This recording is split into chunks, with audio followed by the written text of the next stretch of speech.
আসসালামু আলাইকুম সুপ্রিয় দর্শক, স্টেট ডায়ালগে আপনাদের সবাইকে স্বাগত জানাচ্ছি। আমি রেজা আহমদ ফয়সল চৌধুরী সুয়েব। আশা করি আপনারা যে যেখানে আছেন ভালো আছেন। বছরের শেষ দিন না হলেও আমরা শেষ পর্যায়ে 2010-এর শেষ পর্যায়ে আমরা এসে পৌঁছেছি। আমাদের স্টেট ডায়ালগে গত বছর না এই বছরই আমরা অনেককেই এনেছি এবং আজকেও আমি 3জন অতিথিকে এখানে আমন্ত্রণ জানিয়েছিলাম আমরা 4জনকে। তো একজন আমাদেরকে 11:15টার সময় 11:15 তিনি বলেছেন তিনি আসতে পারবেন না, তিনি আওয়ামী লীগ করেন।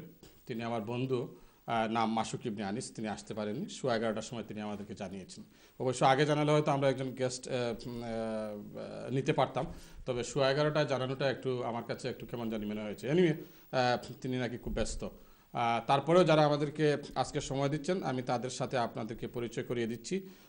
আমার সর্ববামে রয়েছেন ব্যারিস্টার ইকবাল হোসেন, আইনজীবী ফোরামের সাধারণ সম্পাদক। সালাম আলাইকুম, কেমন আছেন আপনি? আছি, ভালো আছি। আপনার আমাদের আমন্ত্রণ জানার জন্য আপনাকে ধন্যবাদ। থ্যাংক ইউ ইকবাল ভাই, আপনি কষ্ট করে এত রাতে আমাদেরকে সময় দেওয়ার জন্য। তারপরে যিনি রয়েছেন সুপ্রিয় দর্শক, আপনারা তাকে চিনেন সবাই এবং জানেন, তিনি বিএনপির সাবেক সাধারণ সম্পাদক জনাব মালিক। সালাম আলাইকুম সুরেব ভাই, থ্যাংক ইউ ভেরি মাচ আপনি ইনভাইটেশন দেওয়ার লাগে। মালিক ভাই, কি ব্যাপার, আজকে খুব সুন্দর লাগছে আপনাকে। থ্যাংক ইউ, আপনারা তো খুব সুন্দর, চমৎকার, খুব সুন্দর শার্ট এবং ফ্যান্টাস্টিক। আপনার টাইটা কিন্তু খুব সুন্দর। থ্যাংক ইউ আপনি কষ্ট করে আজকে আসার জন্য আমাদের স্টুডিওতে। তারপরে যিনি রয়েছেন সুপ্রিয় দর্শক, তিনি হচ্ছেন NHS-এর tower Hamlets national primary care ট্রাস্টের কমিউনিকেশন ডাইরেক্টর এবং বঙ্গবন্ধু পরিষদের, অথবা বলতে পারেন আওয়ামী রাজনীতির একসময় তিনি ছাত্রনেতা ছিলেন এবং বর্তমানে তাকে বিশ্লেষক বললে নাকি তিনি একটু খুশি হন। জনাব কসরুজ্জামান কসরু, সালাম আলাইকুম। সালাম আলাইকুম সাহেব ভাই, থ্যাংক ইউ। আমি আসলে এখানে NHS-কে রিপ্রেজেন্ট করতে আসিনি, আওয়ামী লীগের রিপ্রেজেন্টেশন আমি করতে পারি না। আমাকে রাজনৈতিক অবজারভার বললে সম্ভবত এটাই বেস্ট হবে। রাজনৈতিক অবজারভার, তবে আওয়ামী রাজনৈতিক অবজারভার আপনি সেটা হতো আপনার দৃষ্টিতে হতে পারে, আমার দৃষ্টিতে সেটা হতো প্রগতিশীল রাজনীতির বিশ্লেষক হতে পারে, বা রাজনীতিক একজন নিউট্রাল। প্রগতিশীল রাজনীতি বলতে আপনি কি বলছেন? তাইলে যারা মানে আওয়ামী লীগ করে না তারা প্রগতিশীল না? আমি সেটা আমি কখনো সেটা বলিনি, সেটা আপনি বলছেন। আমাকে একজন নিরপেক্ষ রাজনৈতিক পর্যবেক্ষক আপনি বলতে পারেন, কিন্তু তার আগে আপনার দর্শক যারা আছেন তাদেরকে আমার সালাম আর অগ্রিম নববর্ষের শুভেচ্ছাটা আমি দিয়ে দিই। আর আপনার কলাকুশলী যারা আছেন তাদেরকেও আমার সালাম আর নববর্ষের অগ্রিম শুভেচ্ছা থাকলো। থ্যাংক ইউ খসরু ভাই, আপনি এত রাতে আমাদেরকে সময় দেওয়ার জন্য। তবে আপনি যেটা নিরপেক্ষ যেটা বলেছেন সেটা মালিক ভাই নেত্রী বলেছেন নিরপেক্ষ নাকি পাগল নাকি নিরপেক্ষ হয়। তিনি যে ডায়াগনোসিস করতে পারেন সেটা আমি জানতাম না, এইখন জেনে নিলাম যে আমাদের বিরোধী দলীয় নেত্রী উনি ডায়াগনোসিস করতে পারেন বিভিন্ন ব্যাপারে। থ্যাংক ইউ খসরু ভাই। শুরু করি আপনাকে দিয়ে। খসরু ভাইয়ের সাথে অবশ্যই আমার সম্পর্ক অন্যরকম, এর জন্য আমি একটু শুরুতেই অ্যাটাক করার চেষ্টা করেছি, তবে পারিনি। ইকবাল ভাই, আপনি আইনজীবী ফোরামের সাধারণ সম্পাদক, যুক্তরাজ্য জাতীয়তাবাদী আইনজীবী ফোরাম। আপনাদের নেত্রীর কেসটা এখন কোন পর্যায়ে, বাড়ির যে মামলা যেটা? ধন্যবাদ সোহেব ভাই। আমি দর্শক শ্রোতা এবং আপনাদের চ্যানেলের কলাকুশলী সবাইকে অগ্রিম নববর্ষের শুভেচ্ছা জানাচ্ছি এবং আমি কৃতজ্ঞ জানাচ্ছি আজকে আমাদেরকে এখানে আমন্ত্রণ জানানোর জন্য। আপনি যে প্রসঙ্গে আমাদের প্রশ্ন করেছেন এটা সবাই জানেন যে এটা হতাশাগ্রস্ত, কারণ আমরা বাংলাদেশের বর্তমান বিচার ব্যবস্থার উপর আস্থা হারিয়ে ফেলেছি, জনগণও আস্থা হারিয়ে ফেলেছে। বিকজ বিচার ব্যবস্থা এখন কন্ট্রোল বাই আওয়ামী লীগ, বিভিন্নভাবে কন্ট্রোল করা হচ্ছে। সুতরাং আমরা যখন আমাদের নেত্রী, জনগণ হারাইছে না আপনারা হারাইছেন? জনগণ হারিয়ে ফেলেছে, এটা আপনার মিডিয়াতে দেখেন কমপ্লিটলি লস্ট হয়ে গেছে। যেমন চিফ জাস্টিস যে আচরণ করছেন, উনি মনে হচ্ছে যে আওয়ামী লীগের একজন চাঁদ্রের নেতা, সেভাবেই উনি আচরণ করছেন। এটা স্পষ্টত আপনারা জানেন, আমাদের বিজ্ঞ আইনজীবীগণ এবং যারা দীর্ঘ 50 বছরের অধিক বাংলাদেশ হাইকোর্টে প্র্যাকটিস করছেন, তারা যদি কোর্টে দাঁড়ায় তাদেরকে বিশেষ সম্মান দেওয়া হয়। চিফ জাস্টিস আবার ওনাদেরকে অবমাননা করেছেন। এবং যখন আমাদের নেত্রী, জননেত্রী, সাবেক 3বার প্রধানমন্ত্রী, সফল প্রধানমন্ত্রী, এবং ওনার মামলা 30শে নভেম্বর যখন বিচারাধীন ছিল, তখন হঠাৎ করেই সরকারের পিটিও বাহিনী দ্বারা ওনাকে বাড়ি থেকে উচ্ছেদ করা হয়েছিল। সাধারণত যখন বিচারাধীন থাকে, পেন্ডিং থাকে, তখন উচ্ছেদের কোনো প্রশ্নই আসে না। এটা বাংলাদেশের ইতিহাসে প্রথম এই ধরনের ঘটনা ঘটছে। সুপ্রিম কোর্টে অ্যাপিলেট ডিভিশনে একটা ইস্যু পেন্ডিং থাকা অবস্থা তাকে বাড়ি থেকে কিভাবে বের করে দেওয়া হয়েছে। উনি কাঁদতে কাঁদতে বাড়ি থেকে বের হয়ে গেছেন। উনি জনগণের নেত্রী। তো এই পর্যায়ে উনি একটা পিটিশন করেছিলেন, আপনি জানেন। জনগণের নেত্রী কাঁদবেন কেন? না, কারণ ওনাকে অবমাননা করা হয়েছে। উনি জনগণের, যখন একজনকে ব্যক্তিগতভাবে আক্রমণ করা হয়, উনি 40 বছরের অধিক সময় স্মৃতিবিজড়িত একটা বাসাতে আছেন, যেখানে উনি কোর্টের আশ্রয় নিয়েছেন। যদিও কোর্টের উপর আমাদের আস্থা নেই, তারপরেও চিফ জাস্টিসের শেষ সময় যখন ওনাকে বাড়ি থেকে উচ্ছেদ করা হলো পেন্ডিং থাকা অবস্থায়, উনি তখন কন্টেম্প অফ কোর্ট করেছিলেন সরকারের বিরুদ্ধে, যে সরকার আদালত অবমাননা করেছে এই পর্যায়ে তাকে উচ্ছেদ করার জন্যে। কিন্তু আপনারা দেখেন সেই হিয়ারিংটাও চিফ জাস্টিস অত্যন্ত অবজ্ঞা ভরে ওটা প্রত্যাখ্যান করেছেন, উনি শোনেনি। সুতরাং আমরা আস্থা উনি কি বলছিলেন? ওনাকে যখন তিনটা পিটিশন দেওয়া হয়েছে, তখন উনি এই ধরনের কোনো পিটিশন এন্টারটেইনই করেনি, উনি শুনতে পাচ্ছেন। Thank you. আপনি দেখি লাইনে কে আছেন? হ্যালো, আসসালামু আলাইকুম। কে আছেন লাইনে? আসসালামু আলাইকুম। হ্যালো, আসসালামু আলাইকুম। ওয়ালাইকুম সালাম। কে বলছেন ভাই? জি, আমি মাহবুব জিলানী বলছি। মাহবুব জিলানী ভাই, কেমন আছেন আপনি? জি, ভালো আছি। আপনি কেমন আছেন? এই তো আছি।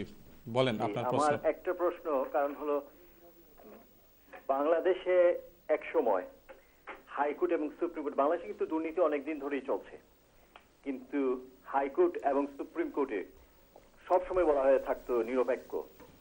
ইদানিং আমরা যা দেখছি, প্রথমত এই যে ইয়াজউদ্দিন, মঈনুদ্দিন এবং ফখরুদ্দিন সাহেবের পর থেকে এখন পর্যন্ত এই যে হাইকোর্ট এবং সুপ্রিম কোর্টটা এত দলীয়করণ করা হচ্ছে। দলীয়করণ কিন্তু আগেও ছিল, বাংলাদেশ স্বাধীন হওয়ার পরে বঙ্গবন্ধু যখন আসলেন তারপরে দেওয়া হয়েছিল, কিন্তু তারা মাপকাঠিতে তারা হয়তো বা আওয়ামী পন্থী ছিলেন বা না ছিলেন সেটা বড় ছিল না, ছিল যে তাদের যোগ্যতা কি। আর এখন হচ্ছে দলীয় কে দলের কাজ করে ক্যাডার হিসাবে, এটা স্ট্রেট ফরওয়ার্ড, জাস্টিসরা কিভাবে ক্যাডার হিসেবে কাজ করতে পারতেন। তার একটা নমুনা হলো আমাদের মানিক সাহেব। আমরা মানিক সাহেব, শামসুদ্দিন মানিক সাহেবকে আমরা এদেশে দেখেছি কিভাবে আওয়ামী রাজনীতির সাথে উনি ছিলেন। আপনি কলার, আপনি নাম বলবেন না, আপনি নাম না বলে কাকে ব্যক্তিগত আক্রমণ না করে আপনি আপনার বক্তব্য বলেন। আমি বুঝতে পারছি আপনি বিএনপি করেন, ঠিক আছে, আপনি বলেন। হ্যাঁ, এভাবে যে দলীয়করণ করা হচ্ছে, যে নির্লজ্জ দলীয়করণের কারণে আজকে হাইকোর্ট এবং সুপ্রিম কোর্ট প্রশ্নের সম্মুখীন। এক সময় বাংলাদেশের হাইকোর্ট সুপ্রিম কোর্ট আমরা দেখেছি এরশাদ সাহেবের সময়, এরশাদ সাহেবের বিপক্ষে, ইভেন খালেদা জিয়ার সময় আমরা গতবারও দেখেছি ওই যে পঞ্চম সংশোধনী নিয়ে, আর এর পূর্বে শেখ হাসিনা সরকারের সময়ও দেখেছি উনার সবসময় মোটামুটি একটা নিরপেক্ষতা বজায় রাখার চেষ্টা করেছে হাইকোর্ট সুপ্রিম কোর্ট। কিন্তু এইবার এত নির্লজ্জভাবে বিচার করছেন যা আমাদের আসলে আমরা লজ্জাজনক অবস্থায় পড়ে গেছি। আমার প্রশ্ন এইখানে বিএনপি দলীয় হিসাবে না, ব্যারিস্টার সাহেব বা খসরু সাহেব আওয়ামী লীগের, আমি জানি আপনারা যারা আছেন, আমাদের বিচার ব্যবস্থা কি হওয়া উচিত? ধন্যবাদ। আসসালামু আলাইকুম। থ্যাংক ইউ আপনার লাইনে আসার জন্য। বিচার ব্যবস্থা কি হওয়া উচিত জনাব খসরু জামান খসরু? ওয়েল, প্রথমেই এই খোলারকে ধন্যবাদ। I wish I was a lawyer. আমি যদি লয়ার হতাম হয়তো খুব ভালো করে বলতে পারতাম। আমরা বিচার বিভাগকে নিরপেক্ষ দেখতে চাই। আমাকে আপনারা এমন একটা পজিশনে ফেলেছেন যে আমাকে বেশ কিছু সমালোচনা এখানে আসতেছে। আমাকে যদি আপনি সেটার উত্তর দিতে বলেন, সেটা আমার জন্য বেশ কষ্টের কারণ হয়ে যেতে পারে। তবে বিচার ব্যবস্থার প্রতি যদি আস্থা না থাকে, নিশ্চয়ই আমাদের বিরোধী দলীয় নেত্রী বা উনার টিম সেখানে বিচার প্রার্থী হতেন না। আর নাজমুল হুদা সাহেবের, ব্যারিস্টার নাজমুল হুদা সাহেবের, বিএনপির সাবেক সহসভাপতি, উনার নিজ বক্তব্য থেকেই বলা হয়েছে যে উনাদের কেসটা যেভাবে সেটা প্রেজেন্ট করা হয়েছে, দ্যাট ওয়াজ টোটালি রং। এবং বিএনপি নিজেরাই বলতেছেন যে উনারা কেসটা ঠিকমতো হ্যান্ডেল করেননি, উনারা ঠিকমতো যে লিগাল ইনস্ট্রুমেন্ট যেগুলো আছে সেগুলো অ্যাপ্রোপ্রিয়েটলি ইউজ করেননি। আর আইনের চোখে সবাই তো সমান।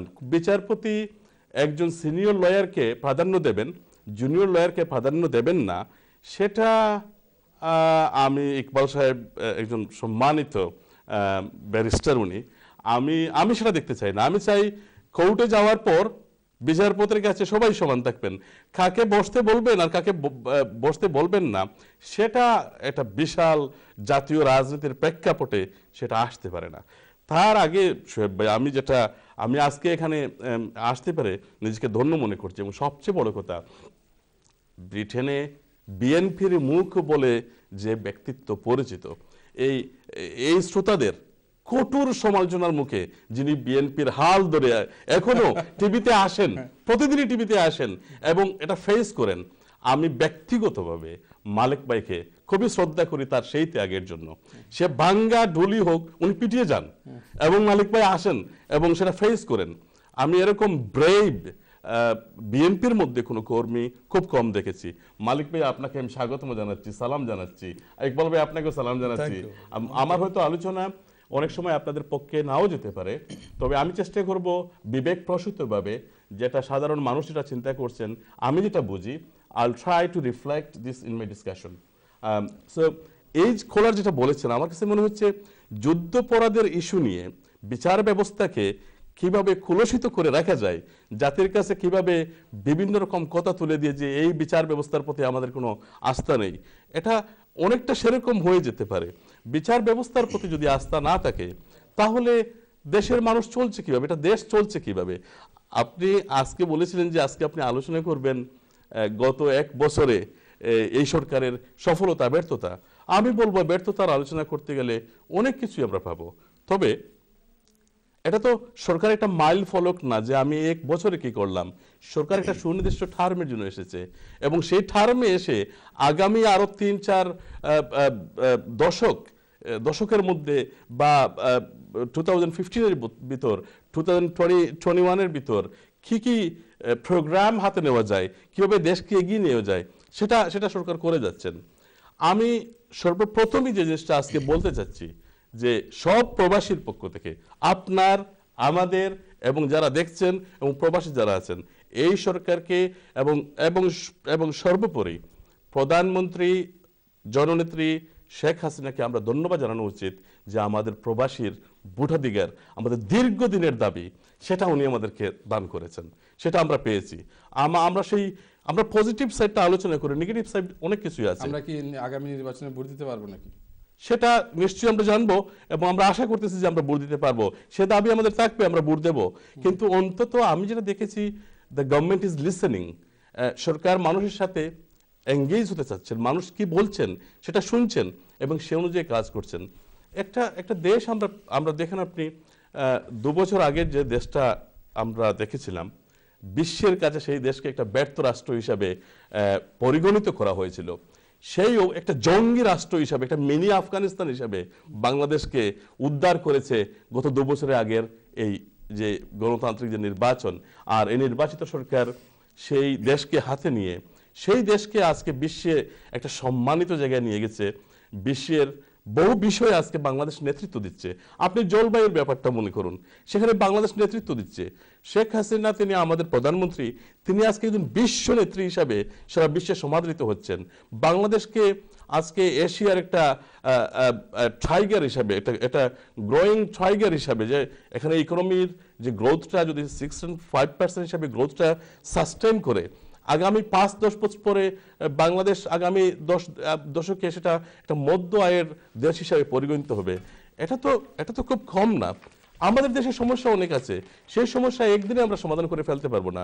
বিচার ব্যবস্থায় যদি কোনো সমস্যা থেকেই থাকে, ইকবাল ভাই এখানে এসে কেন বলবেন, আমরা এই চ্যানেলে এই স্টুডিওতে বসে কেন বলবো? গণতান্ত্রিক দেশে পার্লামেন্ট আছে, সংসদ আছে, আপনারা সংসদে যাবেন, সংসদে গিয়ে কথা বলবেন যে বিচার ব্যবস্থার প্রতি এই অভিযোগ আছে। তবে গুড নিউজ ইজ দ্যাট আজকেই বাংলাদেশে, এই সর্বপ্রথম বাংলাদেশের ইতিহাসে বাংলাদেশের প্রধান বিচারপতি ওনার সম্পত্তির হিসাব রাষ্ট্রপতির কাছে সাবমিট করেছেন। এটা মাইল ফলক হিসাবে থাকবে এবং আমরা চাই এভাবে প্রত্যেকটা জিনিস শুদ্ধতার দিকে বাংলাদেশে এগিয়ে যাক বর্তমান সরকারের নেতৃত্বে। থ্যাংক ইউ খসরু ভাই। বাংলাদেশের বিচারপতি আজকে তার সম্পত্তির হিসাব দিয়েছেন, কিন্তু প্রধানমন্ত্রী শেখ হাসিনা ক্ষমতায় আসার পর সম্ভবত বলেছিলেন যে সব এমপিকে, মন্ত্রীকে সম্পত্তির হিসাব দিতে, তারা কিন্তু দেন নাই। আপনি প্রশ্নটা করেছেন, তাহলে উত্তরটা নেন।